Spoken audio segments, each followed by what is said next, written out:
بسم اللہ الرحمن الرحیم ناظرین، میں ہوں مسرت ملک۔ پاکستان کے لیے آج ایک بہت اہم دن تھا موجودہ صورتحال کے تناظر میں، کیونکہ سیاسی تصادم،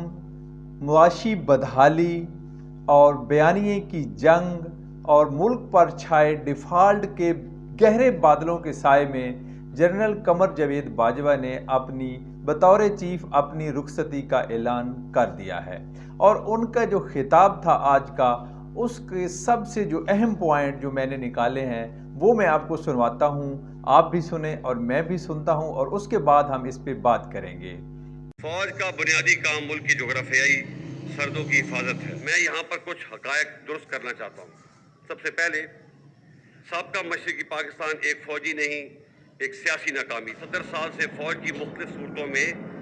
سیاست میں مداخلت ہے، جو کہ غیر آئینی ہے۔ اس لیے پچھلے سال فروری میں فوج نے بڑی سوچ و بچار کے بعد فیصلہ کیا کہ آئندہ فوج کسی سیاسی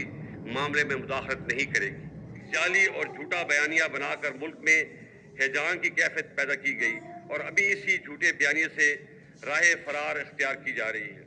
2018 کے الیکشنوں میں بعض پارٹیوں نے RTS کے بیٹھنے کو بہانہ بنا کر جیتی ہوئی پارٹی کو سلیکٹڈ کا لقب دیا، اور 2022 میں اعتماد کا ووٹ کھونے کے بعد ایک پارٹی نے دوسری پارٹی کو امپورٹڈ کا لقب دیا۔ میں آپ کو یقین دلاتا ہوں کہ ہم اس پر سختی سے کاربند ہیں اور آئندہ بھی رہیں گے۔ تاہم اس آئینی عمل کا خیر مقدم کرنے کے بجائے کئی حلقوں نے فوج کو شدید تنقید کا نشانہ بنا کر بہت غیر مناسب اور غیر شائستہ زبان کا استعمال کیا۔ سب سے پہلے انہوں نے بات کی 1971 کی جنگ کی اور مشرقی پاکستان کے علیحدہ ہونے کے حوالے سے انہوں نے کہا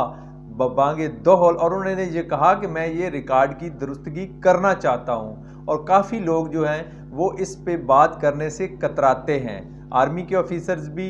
اور سیاسی قائدین بھی، کہ وہ 1971 میں مشرقی پاکستان کا علیحدہ ہونا وہ کوئی فوجی ناکامی نہیں تھی، وہ سیاسی ناکامی تھی۔ تو اس پر جو پیپلز پارٹی ہے اس کے اب اعتراضات آ رہے ہیں اور تحفظات ان کی جانب سے یہ بالکل ٹی وی ٹاک شوز میں اور پس پردہ یہ اٹھائے جا رہے ہیں کہ ایک ذوالفقار علی بھٹو کو اتنے عرصے بعد army chief general Qamar Javed Bajwa نے ان کی سیاسی بصیرت کو پر سوال اٹھا دیا ہے، اور مشرقی پاکستان کے علیحدہ ہونے کی ذمہ داری جو ہے وہ ایک بار پھر ذوالفقار علی بھٹو کے کاندھوں پر ڈال کر آرمی چیف اب چلتے بنے ہیں۔ ایک تو یہ تھا، اس کا سوال اب انہیں دینا پڑے گا ہر جگہ پہ پیپلز پارٹی کا۔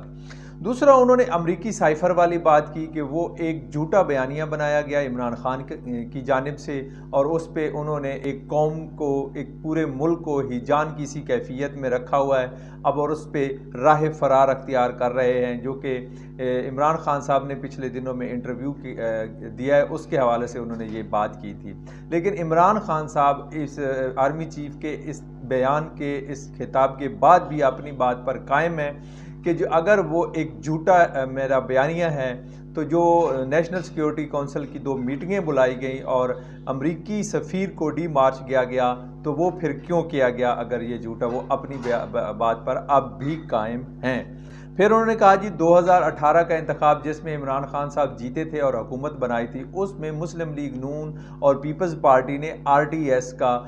کے بیٹھنے کا الزام لگایا تھا، اور وہ سیدھا پاک فوج پر لگایا گیا تھا کہ فوج نے عمران خان کو سپورٹ کرنے کے لیے RTS جو سسٹم بٹھایا، اور پھر رزلٹ تبدیل کیے گئے جس کے نتیجے میں عمران خان کی حکومت بنی۔ اس کے بعد انہوں نے 2022 میں جو تحریک عدم اعتماد عمران خان صاحب کے خلاف آئی ہے، اس کے بعد جو عمران خان صاحب نے کہا کہ یہ امپورٹڈ حکومت ہے، تو اس پہ بھی انہوں نے اپنے تحفظات کا اظہار کیا کہ یہ اب امپورٹڈ اور سلیکٹڈ حکومت کا جو کھیل ہے یہ ختم ہونا چاہیے، اور آئندہ کے لیے کوئی الیکٹڈ حکومت ہونی چاہیے۔ سب سے بڑی بات یہ جو انہوں نے اعتراف کیا کہ فوج سیاست میں کردار ادا کرتی رہی ہے، اور یہ بات جو کہ اب ہر تقریباً جو بھی دفاعی امور پر یا ملکی سیاست پر نظر رکھتا ہے وہ کہتا ہے